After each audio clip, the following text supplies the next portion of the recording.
Hi, this video is about the variations in RBC morphology. So before entering into the topic of discussion, let's have a small review on the morphology of RBC. We know that normal RBCs are biconcave shaped and disc shaped with a thin center and thick periphery. They are non-nucleated or anucleated and lacks almost all cell organelles. The cell organelles include lysosomes, endoplasmic reticulum, mitochondria, etc. So all these things are absent, totally absent. Then the normal diameter of RBC ranges from 7.2 to 7.5 micrometers. So here we are going to see what happens when the morphology is distorted.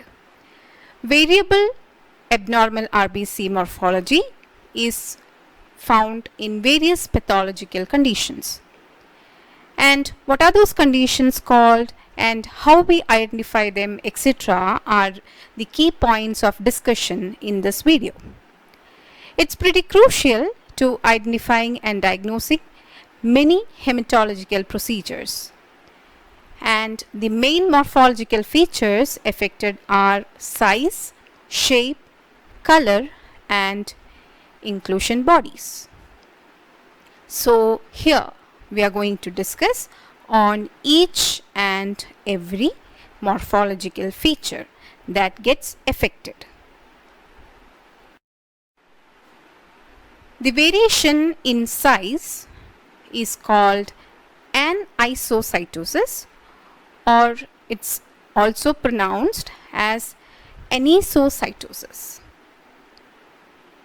Variation in color, variation in shape, that is called poikilocytosis, and the presence of inclusion bodies.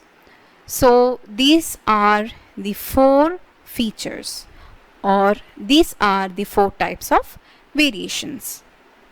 Now we'll be discussing each and every variation in detail.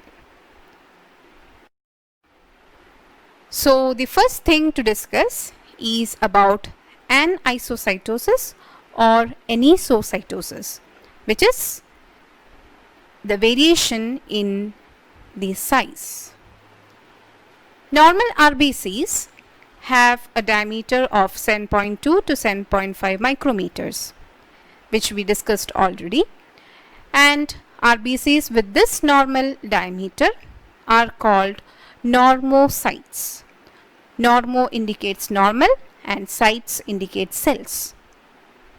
So normal RBCs are called normocytes. Now the next question is, so what are the abnormal RBCs called, or abnormal RBCs with various sizes called? They are divided into two types. The first one is called microcytic RBC. Micro indicates small and cyte indicates cell. So microcytic RBC means RBCs with the size or diameter lesser than the normal. So any RBCs having a diameter less than 7.2 are considered as microcytic RBCs. So automatically we'll be knowing what's the next type. It is the macrocytic RBC. Macrocytic means RBCs with greater size than the normal RBCs. So RBCs having a size greater than 7.5 micrometers are called macrocytic RBCs. And macrocytic RBCs are usually occurring due to vitamin B12 deficiency or folate deficiency, folic acid deficiency. So in these conditions there will be altered DNA synthesis that leads to the bigger sized RBCs. They are usually immature RBCs. They are not that much mature because vitamin B12 as well as folic acid or folate are very essential vitamins for the maturation of RBCs, for the proper DNA synthesis of RBCs. So when these two things become deficient, the maturity of RBCs will not be attained, so RBCs will be having a larger size. But in the case of microcytic RBCs, they will be usually mature RBCs, but the thing is, hemoglobin content will be either less, or due to several other reasons they become smaller in size. This picture represents the types of anisocytosis. So the first picture is about microcytic RBCs, where you can see the two types, normal and the smaller one. And the next is macrocytic RBCs, where the RBCs are larger than the normal types. Next is about the variation in color. So the color of RBCs depends on its hemoglobin content. It is very crucial, so it depends on hemoglobin content. RBCs with normal hemoglobin content appear to have a pale center that occupies approximately 1/3 of the cell's diameter. Such RBCs are called normochromic RBCs. Normo represents normal and chromic indicates or represents the color. So that means RBCs with normal hemoglobin content are called normochromic RBCs, and in such RBCs the pale center, the center portion which is very pale in color, that is thin also, occupies approximately 1/3 of the cell's diameter. So when the hemoglobin content decreases, the color also decreases. That's what we are discussing here. And color variations occur when the hemoglobin content is altered. And such RBCs are called hypochromic RBCs. Hypo means decreased and chromic represents color. So RBCs that have a larger pale center than the normal RBCs are called hypochromic RBCs. What's the reason for having a larger pale center? Because the hemoglobin content is decreased. So the paleness increases. That leads to a larger pale center than the normal. This picture clearly represents the normal RBCs or normochromic RBCs and the hypochromic RBCs. In this picture itself, you can distinguish the differences very clearly. That is, normal RBCs, they will be having a very small or comparatively smaller pale area, and in hypochromic RBCs you can see the pale center is larger than the normal ones. That means hemoglobin content is low, so they become much more paler than the normal RBCs, less reddish pink than the normal RBCs, and it's due to too little hemoglobin. Now obviously or automatically you will have a question in your mind: is there any condition called hyperchromic RBCs? It is called hyperchromasia. This is called hypochromasia. I mean hypochromic RBCs, or that condition is called hypochromasia. And you may think, are there no RBCs with hyperchromic condition, that is increased color of RBCs? The answer is no. So automatically you will be thinking, what's the reason? Why there are no hyperchromic RBCs? Hypochromic RBCs. The reason is the RBCs have a particular limit for the hemoglobin concentration. That is, the RBCs will be having a particular limit to accommodate the maximum number of hemoglobin. And when that maximum limit has been attained, or once the hemoglobin concentration reaches its permanent limit in RBC cytoplasm, the synthesis of hemoglobin stops automatically. Yes, just like that. So, due to that reason, RBCs can never be hyperchromic, but due to inadequate amount of iron or some other reasons, hemoglobin formation can be decreased or hemoglobin synthesis may decrease, and such conditions lead to hypochromic RBCs. Then comes poikilocytosis, that is variation in the shape of RBCs. The normal RBCs are disc or biconcave shaped, and any change in the biconcavity leads to poikilocytosis, and there are many types of poikilocytes, and they are spirocytes, ovalocytes, elliptocytes, teardrop cells, schistocytes, acanthocytes, stomatocytes, Burr cells, sickle cells, and target cells. So these are the various types of poikilocytes. Now we'll discuss about each and every type. The first one is spirocytes. So as the name indicates, spiro means spherical. So RBCs with spherical shape rather than the biconcave shape are called spirocytes, and there is no central pallor, or the central portion is not pale at all.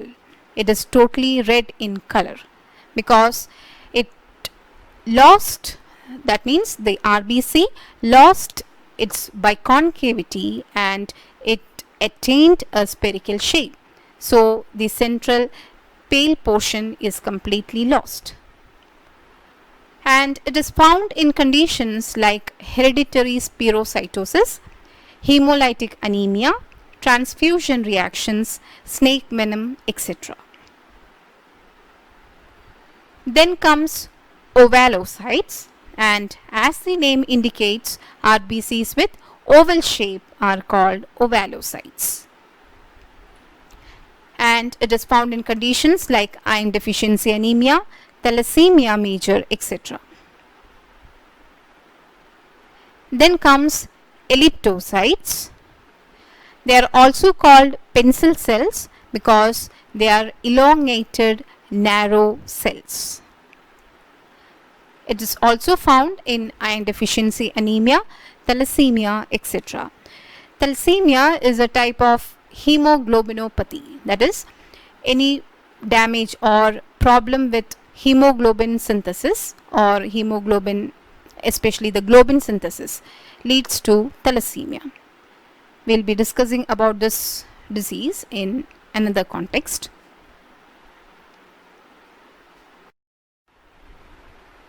This picture shows the spirocytes. So here you can see that the RBCs, these are the normal RBCs. Here you can see the central pale portion, but in this cells, the arrow marked ones, you can see there is no central pale portion. It is tightly packed and it is compact. So such cells are called spirocytes and they have attained a spherical shape. Then comes ovalocyte, RBCs with oval shape. These are ovalocytes.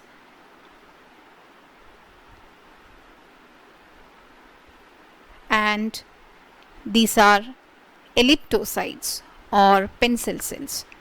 The main difference between ovalocytes and elliptocytes is ovalocytes are slightly thicker or fat cells compared to the elliptocytes. Elliptocytes are very slender and pencil-like, and its slightly fatter version is the ovalocyte.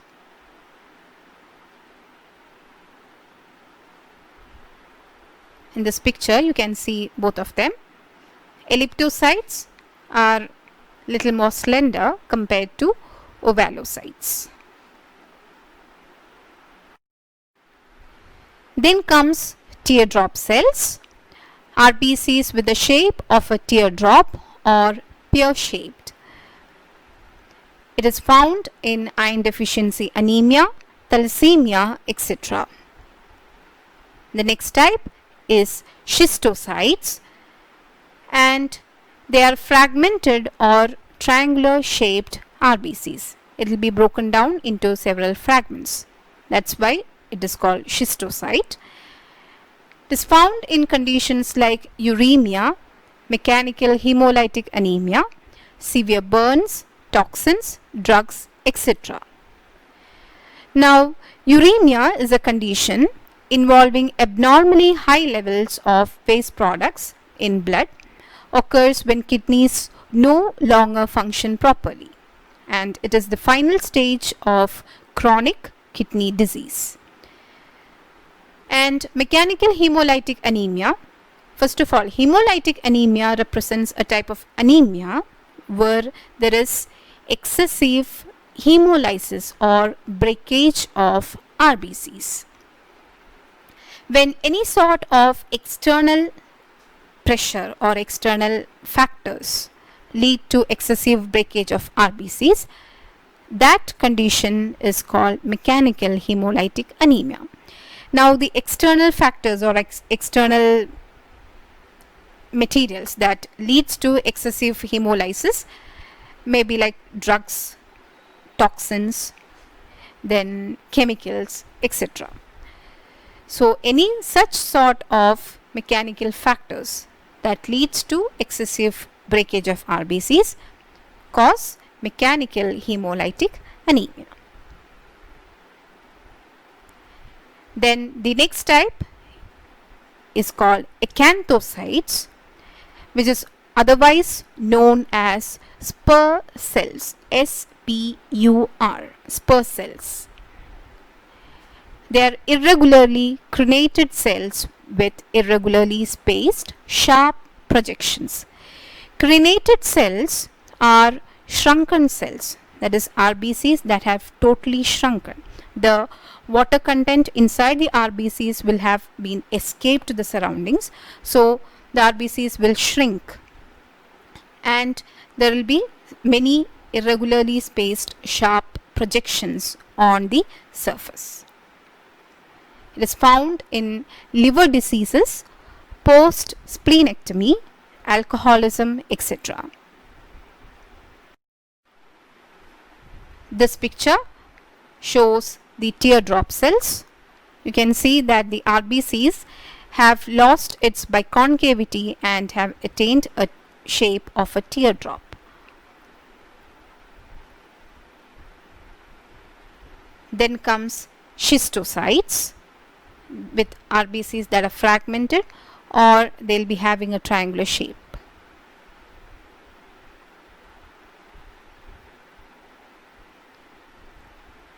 Then comes the acanthocytes. Acanthocytes with irregularly spaced sharp projections, and they'll be crenated. That is, this size will be very small. It will have shrunken.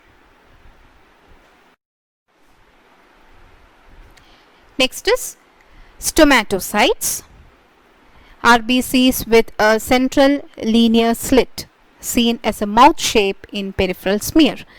So it will be having a small slit in the center instead of that circular white or a circular pale center.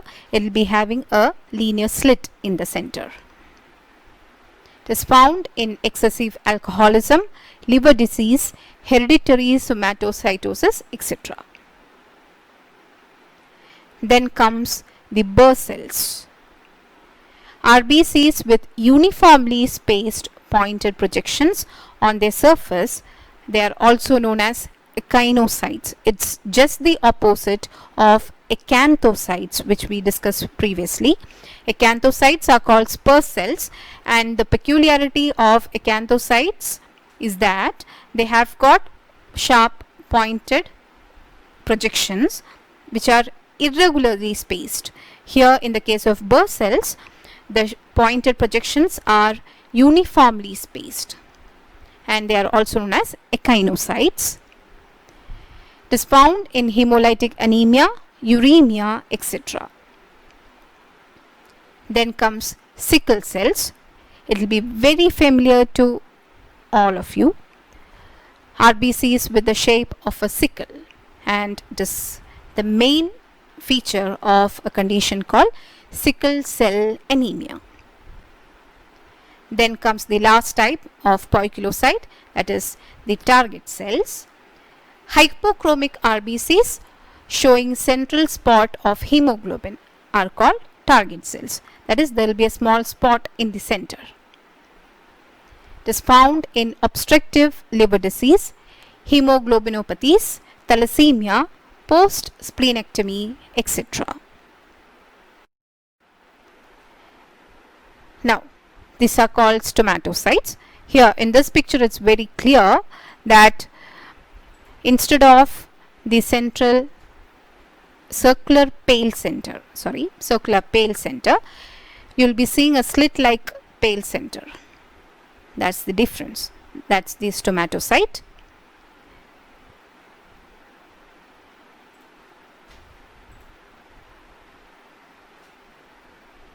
Then comes the Burr cells with pointed projections that are regularly spaced or uniformly spaced.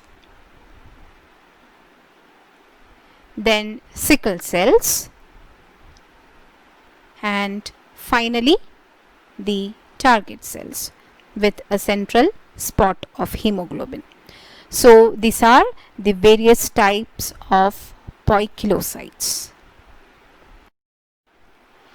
Next, we move on to the inclusion bodies seen inside the RBCs. The various inclusion bodies seen inside the RBCs are, first of all, before moving into the various types, what are inclusion bodies? Inclusion bodies are nuclear or cytoplasmic aggregates of stainable substances, usually proteins, and they are indicative of some sort of abnormalities. Now, what are the various types? Howell-Jolly bodies, Haynes bodies, Pappenheimer bodies, basophilic stippling, Cabot's ring, and parasites of red cells. These are the various inclusion bodies seen in the RBCs. The first one is Howell-Jolly bodies. So, Howell-Jolly bodies are small rounded fragments of nuclear material or fragments of DNA staining reddish blue or blue-black. It is found in splenectomy, hemolytic anemia, etc. So, actually, spleen is also called the graveyard of RBCs because after completing its lifespan of 120 days, RBCs will be completely destructed or it will be hemolyzed inside the spleen. So, spleen is responsible for the removal of nuclear material in RBCs. So, in the absence of a functional spleen, nuclear material is not removed effectively, and that leads to the formation of Howell-Jolly bodies. Then comes Haynes bodies, represents denatured hemoglobin, appear as round blue precipitates attached to inner surface of RBC membrane when stained with a supravital stain like crystal violet. Usually associated with G6PD deficiency. G6 is glucose 6-phosphate dehydrogenase. It's an enzyme that protects RBC from damage and premature destruction. So, when this enzyme is deficient, it leads to the formation of Haynes bodies. Then comes Pappenheimer bodies, and it represents non-hemoglobin iron deposits and such RBCs are called siderocytes. It appears bright blue and is found in hemolytic anemia, sideroblastic anemia, etc. Sideroblastic anemia is a condition in which iron inside RBCs are inadequately used for hemoglobin synthesis despite normal amounts of iron. So the excess iron or the iron present inside the RBCs will get accumulated, and those accumulated iron forms the Pappenheimer bodies. Here in this picture, it's about Howell-Jolly bodies. So these spots, they are called Howell-Jolly bodies, fragments of nuclear material.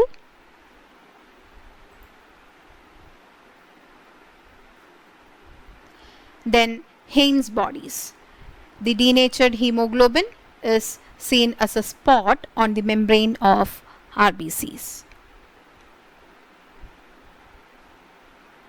Then Pappenheimer bodies, where the iron deposits are seen inside the RBCs. It's not like Howell-Jolly bodies.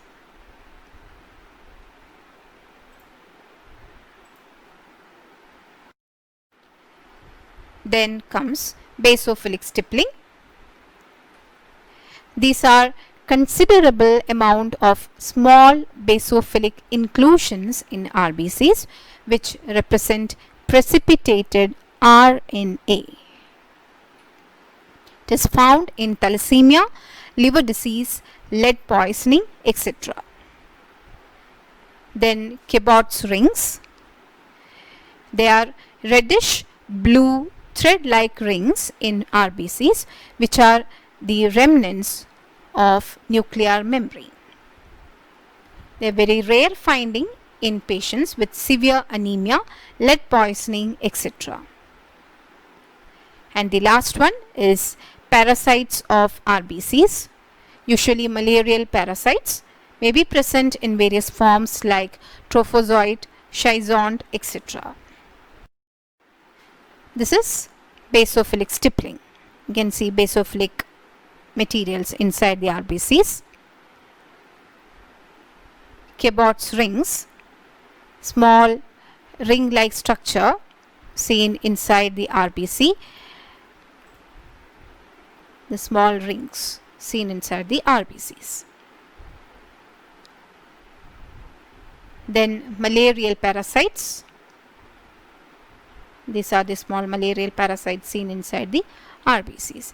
And so these are the inclusions of RBCs. And the last one is about the changes associated with a compensatory increase in erythropoiesis. What is erythropoiesis? It is the formation of RBCs.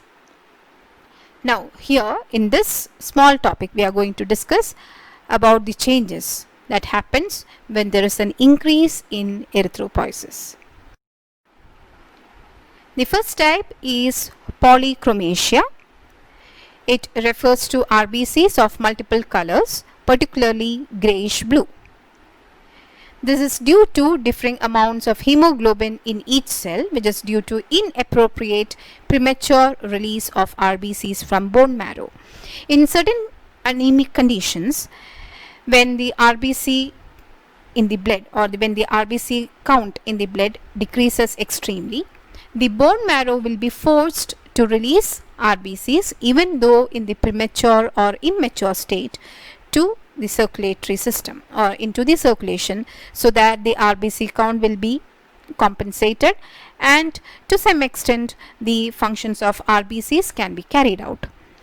In this condition, when we take a peripheral smear, we can see RBCs with various colors. That is, apart from the normal reddish colored RBCs, we can see RBCs with grayish blue color also, and that condition is called polychromasia. And the next one is called erythroblastemia. It is the presence of abnormally large number of nucleated RBCs in peripheral smear.